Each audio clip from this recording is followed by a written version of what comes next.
o 9 hours ago, mga kapsat, pakinggan natin to. Attorney Enzo, pasok. Sounds.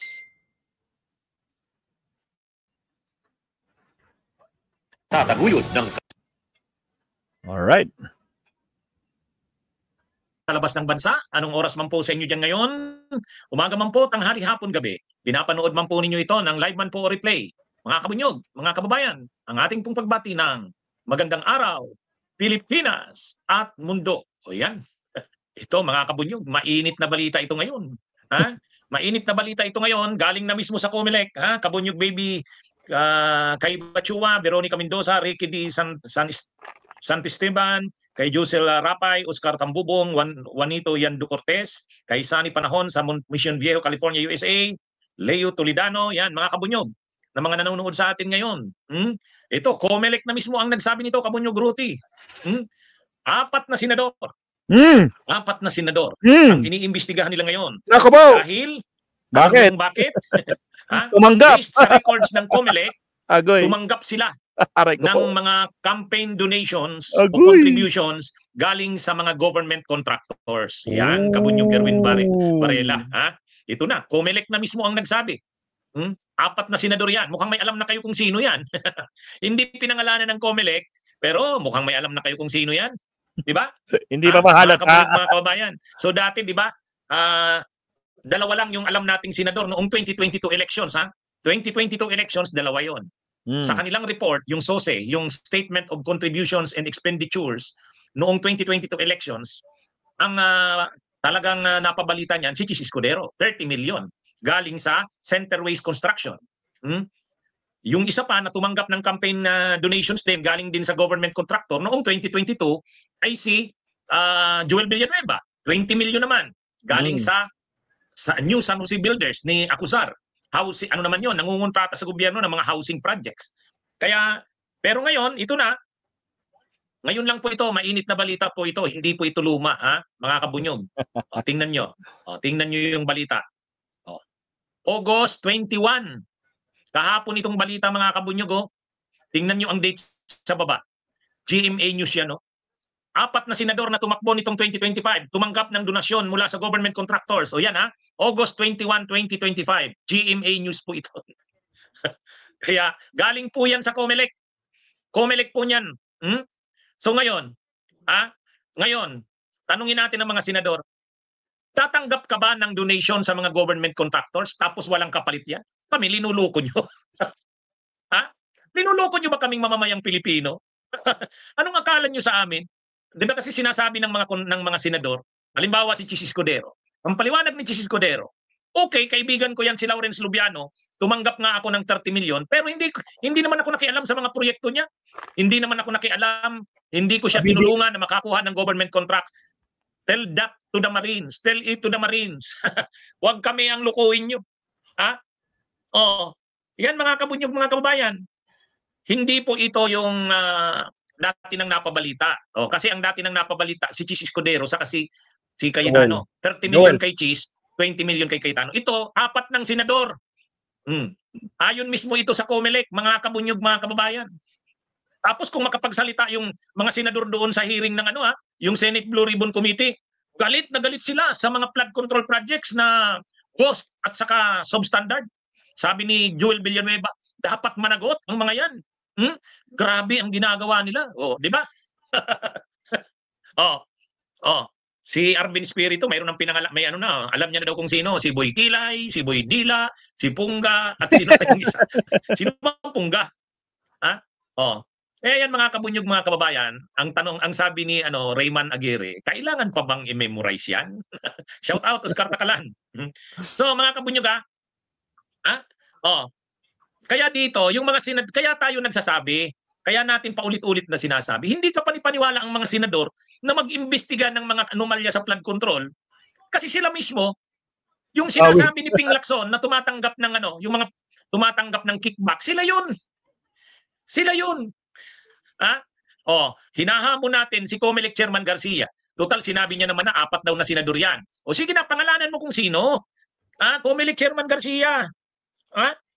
Pangalanan nyo. Ano ito mga kabunyog? Yun ngang nagnakaw ng bag mo doon sa Pasay, di ba? Nawala, nasalisihan eh. Nasalisihan si Comelec Chairman Garcia. Nanakaw yung kanyang bag, saka yung kanyang ano yata yon, saka yung kanyang cellphone doon sa isang kainan sa Pasay. O pero naaresto na. Naaresto na, ang bilis ano? Ang bilis maaresto. At saka pinangalanan na kung sino yun. O dito, pangalanan mo rin Comelec Chairman Garcia. Pangalanan mo rin, di ba? Kabunyog Jan NR Season. O, Tama. Kabunyog Pangalanan Ferdinand mo na. di ba? Kaya ito mga kabunyog mga kababayan, kaya kagabi nung talakayan namin ni Cielo Magno, sabi namin, ang mahirap kasi dito sa mga senador, akala mo sila, malilinis sila. O totoo, may malinis doon. Sila Risa, pwede yan. Pwedeng si Ping Lacson, si Kiko, pwede yun. Pero yung mga tulad ni Jingo Estrada, galit na galit sa anomalya sa flood control. Nakakadiri daw kayo. Sabi ni Jingo Estrada. O sabi naman ni Joel Villanueva, sabi niya, nakakagalit yung ginagawa sa aming probinsya ng Bulacan. Sabi ni Joel Villanueva. Pero ngayon, ito na. Sinabi ng Comelec, may 4 na senador na tumakbo nitong 2025, tumanggap ng donasyon mula sa government contractors. Yan ang malinaw. Ito yung na-violate niya na provision. Ito. Mga kabunyog. Ito kasi ang nakalagay eh. Philippine election law prohibits government contractors from donating to campaign kitties. Section 95, paragraph C of the Omnibus Election Code states that, open quote, natural and juridical persons who hold contracts or subcontracts to supply the government with goods or services or to perform construction or other works, close quote, are banned from directly or indirectly contributing to partisan political activity. Yan yung nakalagay sa yung mga government contractors hindi pwedeng magbigay ng donasyon, direct man o indirect. Directly man or indirectly sa sino mang kandidato. Sa sino mang kandidato. Yan yung nababiolate nila na batas ng mga contractors na yan. Ngayon, may binanggit si Garcia na mayroong 4 na senador na tumakbo nitong 2025 tumanggap ng donasyon mula sa government contractors. Saan yan nalalaman? Saan yan nalalaman mga kabunyog? Galing din yan doon sa kandidato. Kasi yung kandidato, nagsasubmit ang lahat ng kandidato at lahat ng partido, nagsasubmit ng SOSE, Statement of Contributions and Expenditures. Required yan, mga kabunyog. Ngayon, kung dineclare mo doon sa SOSE mo, saan galing ang mga ginastos mo sa eleksyon? Dineclare ni Chis Escudero, Lawrence Lubiano, 30 million. Sino ba si Lawrence Lubiano? Ay kontraktor ng gobyerno yung Centerways Construction eh. Tama. Kontraktor ng DPWH yung si Lawrence Lubiano. Siya ang may-ari at presidente ng Centerways Construction. Kasama doon sa top 15 na kontraktor na pinangalanan ni PBBM. Si Joel Villanueva. Nung nag-submit siya ng kanyang SOSE, nakalagay doon. Kasama sa mga nag-donate sa kanya ng kanyang campaign funds ay yung New San Jose Builders. Sino ba yung New San Jose Builders? Ay yan ang pag-aari ni Acusar, yung dating housing secretary ni PBBM. Si Jose Acusar, New San Jose Builders. Ang New San Jose Builders ay kontraktor ng gobyerno. Di na-violate ngayon itong batas na ito. Malinaw ngayon, na-violate nila itong batas na to. Ulitin ko, Section 95, paragraph C, Omnibus Election Code. Natural and juridical persons who hold contract or subcontracts to supply the government with goods or services or to perform construction or other works are banned from directly or indirectly contributing to partisan political activity. Ang linaw. Ang linaw. So ngayon, may sinasabi na si Garcia na 4 daw na senador. 4. Sige, hintayin natin kung sino yan. Pero kami, may alam na kami dyan. Alam na natin yan kung sino yan, di ba? So ngayon, paano ngayon sasabihin ng mga senador na hindi sila involved dyan sa mga flood control projects? Paano ngayon masasabi ng mga senador na hindi sila involved sa flood control projects? Samantalang ang linaw-linaw, tumanggap kayo ng mga donations, walang kapalit yon. Ngayon, pag-usapan natin, mga kabunyog, ito, nung unang lumabas yung issue na yan, mga kabunyog nang unang lumabas yung issue na yan, ang palusot na sabi ni Comelec Chairman Garcia, Kaya lang, sabi ni Comelec Chairman Garcia, ang ano dyan, ang pinagbabawalan ay yung mga ano, halimbawa, yung kaso ni Chis Escudero. Si Lawrence Lubiano ay president at may-ari ng Centerways Construction. Ng Centerways Construction. Oh. Pero sabi ni Comelec Chairman Garcia, kung ang nag-donate kay Chis Escudero na 30 million noong 2022 ay si Lawrence Lubiano, iba naman si Lawrence Lubiano sa korporasyon. Yan yung unang paliwanag niya. Nabalitaan niyo ba yun mga kabunyog? Yung ganung ano. So, pagka ganon, pwede siyang lumusot. Yan din ang paliwanag ni Atty. Romulo Macalintal. Sabi ni Atty. Romulo Macalintal, kung kailangang malaman doon, ano ba ang linagay ni Chis Escudero doon sa kanyang sose? Linagay niya ba doon? Sino ba talaga ang nag-donate sa kanya? Si Lawrence Lubiano o yung Centerways Construction? Kasi kung yung Centerways Construction, malinaw yun, bawal yun. Kasi may kontrata sa gobyerno ang Centerways Construction.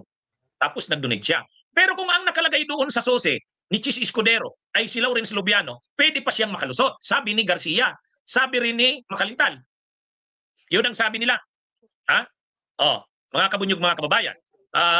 Sabi ni Lubiano, ay sabi ni Macalintal sa ni Garcia, depende yan. Kung ang nakalagay doon sa SOSE ay yung contractor, Centerways Construction, ang may kontrata sa gobyerno ay yung Centerways Construction, pwede pang makalusot si Chis Escudero doon. Yun ang opinion ni Garcia bilang chairman ng COMELEC. Yun din ang opinion ni Atty. Macalintal, election lawyer. Pero sa totoo lang mga kabunyog, mali yun. Mali yun. Bakit mali? Unang-una, si Garcia, dapat hindi siya nagbibigay ng ganung comment. Hindi siya nagbibigay ng ganung comment, nagiging bias na siya. Dapat isipin niya na talagang posible na magkaroon ng kaso si Chis Escudero. Ngayon, ang aga pa sinasabi niya na yung kanyang stand, yung kanyang analysis, yung kanyang komentaryo. Mali yun. Conduct and becoming yan ang pagiging COMELEC chairman. Dapat wag kang magsasabi ng ngayon. Sasabihin mo. Pero, kung ang nag-donate kay Chis Escudero, kay Senator Chis Escudero, ay si Lawrence Lubiano, iba naman si Lawrence Lubiano sa Centerways Construction. Kasi ang Centerways Construction ay corporation. May separate and distinct personality siya. Kaysa sa may-ari o presidente.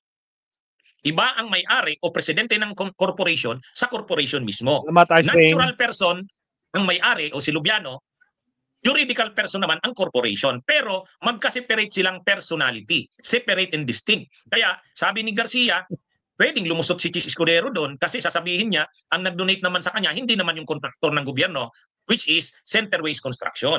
Ang nag-donate naman sa kanya ay si Lawrence Lubiano in his personal capacity. Tama ka, Kabunyog Carmencita Tongko. Garcia was obviously lawyering for Chis. Bakit ganun? Hindi siya dapat nagaganon kasi COMELEC chairman siya. Dapat ang iniisip niya, ni Garcia, ayaw ko munang mag-comment kasi baka dumating ang time magkaroon talaga ng kaso tungkol dyan. So, mas maganda na, wag ko munang pangunahan yan. Dapat ganun. Dapat ganun. Diba? Wag niyang sabihin na pwedeng lumusot si Chis dahil ganito. Mali yung ginagawa na yun ni Garcia. Anyway, mayroon akong nakita na mga magagandang comment na tama rin yun. Hindi kumpleto yung paliwanag ni Garcia actually. Ito, papaliwanag ko sa inyo ito.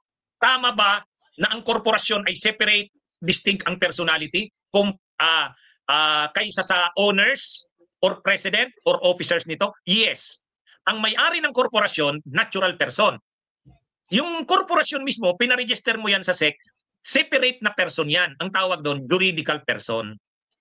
Juridical person. Bakit importante yon? Kasi mga kabunyog, mga kababayan, kaya nagki-create ng corporation ang natural person para yung liability ng corporation hindi ma-absorb ng owner. Kaya halimbawa si Ayala. Si Ayala, may corporation siya, yung isa sa corporation ni Ayala ay yung BPI, Bank of the Philippine Islands. O kaya yung bang korporasyon ni Ayala? Ayala Land, corporation niya. Ang may-ari niyan si Ayala. Paano kung nagkalugi-lugi ang Ayala Land? Ang dami ng utang. Ang dami ng utang ng Ayala Land. Pwede bang habulin yung properties ni Ayala mismo? Yung tao, yung natural person, hindi. Kasi yung assets lang ng corporation ang pwedeng habulin. Kasi separate na person ang corporation kaysa natural person. Yan ang purpose niyan. Pag sole proprietorship kasi, kapag ang corporation ay kapag ang business ay sole proprietorship, Kapag nalugi yung negosyo, yung may-ari hahabulin kasi sole proprietorship. Pero kapag corporation, separate yung corporation sa may-ari, natural person. Yun ang punto na sinasabi nila Garcia, na separate and distinct ang personality ng juridical person. Separate din yung owner or yung may-ari o kaya president. Separate persons yun. So parang ang sinasabi nila Garcia doon, sino ba ang nag-donate kay Chis Escudero? Lawrence Lubiano? Hindi naman kontraktor si Lawrence Lubiano ng gobyerno. Ang kontraktor ay yung Centerways. Yung Centerways ay different or separate at distinct na person, juridical person, kaysa kay Lubiano. Yun ang lusot. Pero ganito yan mga kabunyog. Mayroong tinatawag kami sa law na piercing the corporate veil. Piercing the corporate veil. Sinasabing piercing, bubutasin mo, ipipierce mo. Piercing the corporate veil. Kasi yung sinasabing separate and distinct personality, veil yun eh. Parang mayroon siyang veil, mayroon siyang keep, mayroon siyang ano bang Tagalog ng veil? Mayroon siyang belo, mayroong takip. Yung takip niya, yun yung protection niya. Corporate veil ang tawag doon. Pero pwede mong i-pierce, butasin ang corporate veil na yan. Paano? Kung ginagamit mo sa illegal, pag-violate ng batas, ang mga argumento na yan, hindi pwede yan. Ipipierce yan, yung corporate veil na yan. Hindi pwede yan. Tulad nito. Tulad ng alin?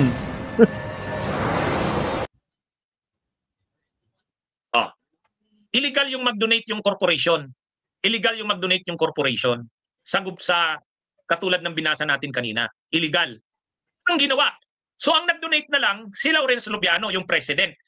Pero malinaw naman na ang purpose doon para yan doon sa corporation, para mabigyan ng kontrata.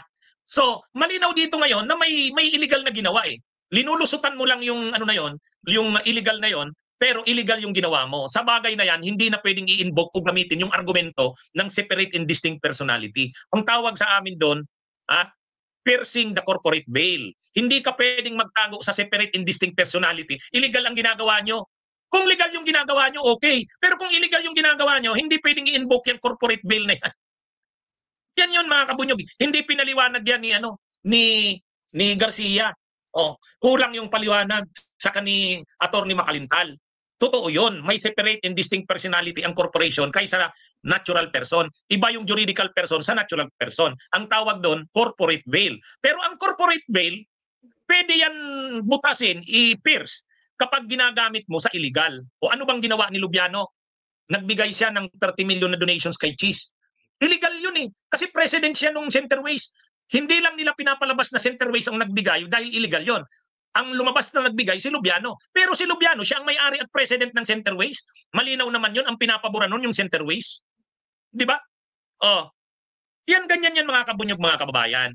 Saka, isa pa, nakalagay sa election law na hindi lang naman juridical persons or corporation ang dapat managot, kahit natural persons, parehong mananagot. Ito ang nakalagay sa batas, mga kabunyog, mga kababayan.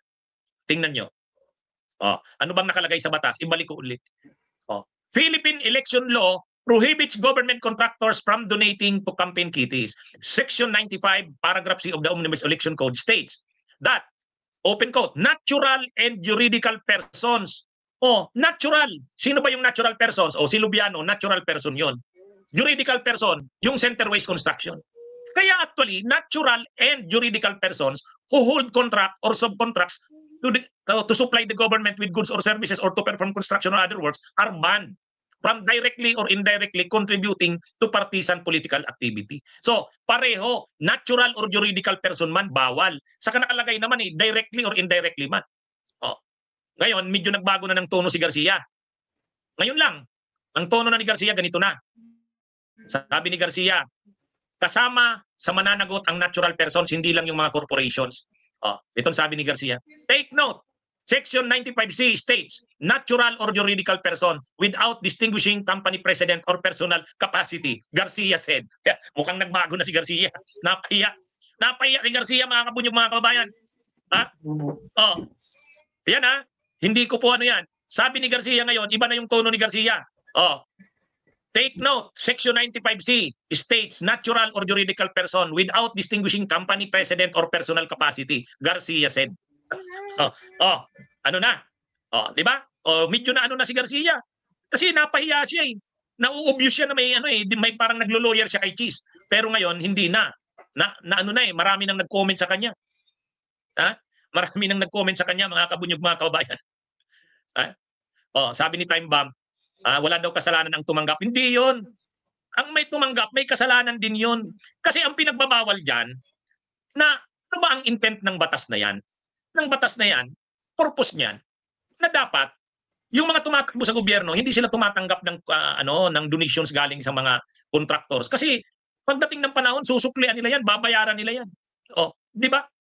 Sabi ni Romeo Galero, what is the first name of Engineer Lubiano? Lawrence. Lawrence Lubiano 'yun. Kita nyo? Inabi na ngayon ni Garcia na kahit ka pa natural person or kahit ka pa juridical person, pareho kayo. Pareho kayo, pinagbabawal sa batas. Kaya yan. Anyway, ang latest nga dito, mga kabunyog, mga kababayan, ang latest ngayon ay may 4 daw na sinabi na mismo ito ni Garcia.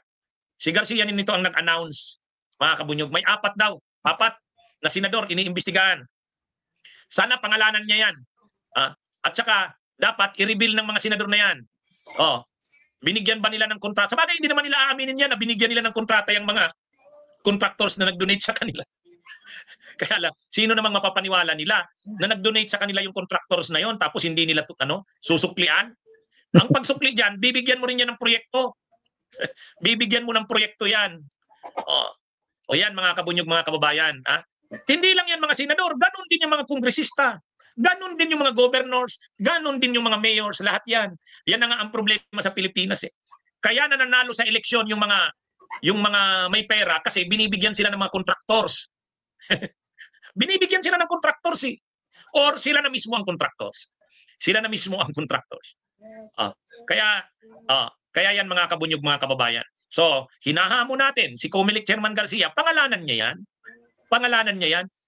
At kapag pinangalanan na yan, alamin din natin sa senador, malaman natin anong mga kumpanya ba yan, anong kontrata sa gobyerno. Pag nakita natin diyan na ang mga kontrata ay flood control, yan na. Yan na yung sinasabi natin yan na yung kaya ngayon, di ba, mapapansin niyo si Chis Escudero ang tahimik. Ang tahimik ni Chis Escudero. Bakit tahimik si Chis Escudero? Kasi alam niya nang mali yung kanyang nasabi. Ang depensa lang naman ni Chis Escudero, hindi ko naman alam ang mga transaksyon ni Lubiano. Kaibigan ko siya, nagbigay siya sa akin ng 30 million. Pero hindi ko naman alam ang transactions niya, saka hindi ko naman siya tinulungan. Maniwala naman tayo doon. Maniwala naman tayo. Ito namang si Villanueva, wala daw siyang kilala sa mga DPWH officials na yan. Problema, doon sa kanyang probinsya ng Bulacan, kumakalat ngayon ang picture nung kapatid niya. Alam naman natin ang Villanueva, hawak nila ang politika sa Bukawi, Bulacan. Mayor doon ang kanyang kapatid. Mayor yun. Malakas ang mga Villanueva sa Bulacan. Taga doon sila taga Bukawi. Yung mayor doon kapatid ni Joel Villanueva. May kumakalat ngayon na picture na yung kapatid niya kasama yung district engineer na DPWH na natalo sa casino. Mayroong picture na ganoon. Kumakalat ngayon sa social media. So paano ngayon sasabihin ni Joel Villanueva na hindi sila involved? Hindi sila involved sa na yan, sa mga flood control na yan. Yung kapatid niya kasama nung district engineer na yun. Kaya yan, mga kabunyog, itong mga senador na to, mga ipokrito ito. Aray ka po. Solid yun, attorney. Ipokrito talaga. Patay. Kunwari, hindi sila involved sa mga yan. Ngayon, mayroon ng mga lumalabas, may 4 na contract na senador, dineclare talaga nila na itong mga contractors na to nagbigay sa kanila ng donation. Ang problema. Parang ang mangyayari nito, naalala nyo si E.R. Ejercito. Si E.R. Ejercito, nanalong gobernador ng Laguna. Ang problema, yung sinubmit niyang SOSE, naka-attach doon yung mga resibo. Ang naka-attach doon na resibo, na naglagay siya ng mga advertisement sa mga TV networks. Ang problema, yung nagastos niya sa mga advertisements, sumra na sa allowable ng batas. Dinatanggal siya ngayon sa pagka-gobernador. Wala naman siyang lusot kasi siya na rin ang nag-declare na ito yung aking mga resibo. Hindi niya naisip nung kwinintan niya yon, dapat kwinintan niya yon, sobra na ba ito? Ganyan ang nangyari diyan. Itong mga senador na ito, dineclare nila sa kanilang SOSE. Akala nila allowed yun. Yan ang problema. Kaya ngayon nananahimik si Cheese. Baka nag-iisip na si Chis, paano kaya ako lulusot diyan? Paano kaya ako lulusot? Ito rin sila Villanueva, nagpapalusot din. Sabi ni Villanueva, wala, hindi ako involved diyan. Si Bongo, ganun din. O sige, hintayin natin. Hintayin natin. Kaya nga sinasabi natin, itong mga senador na ito, ipokrito ito eh. Ha? Ipokrito ang mga ito. Galit na galit sila sa flood control, pero sila mismo nanginginabang. Dawit. Oh, di ba? Mga kabunyog, mga kababayan. Aray ko po. Alamin natin to. Alamin natin to sa susunod na mga araw. Antabayan nyo. Basta ngayon lang yan lumabas balitang yan, oh. Tingnan nyo ang pizza. August 21, kahapon pala. August 21, 2025. Balita po yan ngayon. Yan. Kaya abangan natin ang susunod na mangyari dito. Okay? Abangan ang susunod na kabanata. Mga kabsat, sino yung tinutukoy na apat dyan? Kilala nyo na ba? Halata na ba? Nako, Rani Canese, Sir Leonardo, Rani Sierra. Kilala nyo na ba? Grabe, no? My God. Tapos, Comelec pa talaga nagsabi, no? Apat na senador tumatakbo nitong 2025 tumanggap ng donasyon mula sa government contractors. NASPAC man, di ba, Sir Leo? O siya, Mabsat. So, abangan na lang natin ang susunod na kabanata. No, nakailang subtopic tayo. Marami akong i-upload na naman bukas, Mabsat, no? So, again, maraming salamat, Mabsat. Thank you very much, no? At least nag-enjoy tayo na pinapakinggan itong mga attorney na sinishare natin, Mabsat. So, maraming salamat po. Good evening. Sa hindi pa nagdi-dinner, mag-dinner na tayo, Sir Leonardo. Hindi lang apat sa listahan ko, lampas pa. Ganun ba, Sir Leo? Maestro, tama lang naman sa attorney na alangan naman give lang ng mga contractor. Siyempre may pa-take din. Ganun na. Ano naman, give and take kumbaga, di ba? Paktay tayo, no? Nako, kasama kaya si Amy. Ayun lang, di ko alam, Madam R. no? Paktay tayo. Good evening, Emily Basog. Ayan. So again, maraming salamat, Mabsat. Kahit konti lang tayo dito, nandyan kayo, nagstay kayo. I do appreciate po. Maraming salamat po. Siyempre, dyan kay Rani Sierra, Aurelia Odenia, Sir Leonardo Ansag, kay Emily Basog, Ardayan, sino pa ba nandyan? Si Sir Tony, sino pa ba? Si Jover 25, nandiyan pala, Michael Pangan, at sa lahat po naman. Ryan Canese, shoutout po. At siyempre sa lahat po ng mga naiwan, maraming salamat po. Good night, Mabsat! Magdi-dinner na si Maestro. Late dinner na. Kasi late lunch tayo. Nag-lunch tayo ng mga bandang alas 3. Kaya ngayon, naramdam ko na yung gutom. So, lunch break na po tayo. At total, magto 2 hours na po tayo. 1 hour and 57 minutes. Maraming salamat, Mabsat. Hanggang sa muli, Maestro Paulo is signing out. Paalam, Mabsat. Hanggang sa muli. Bye-bye.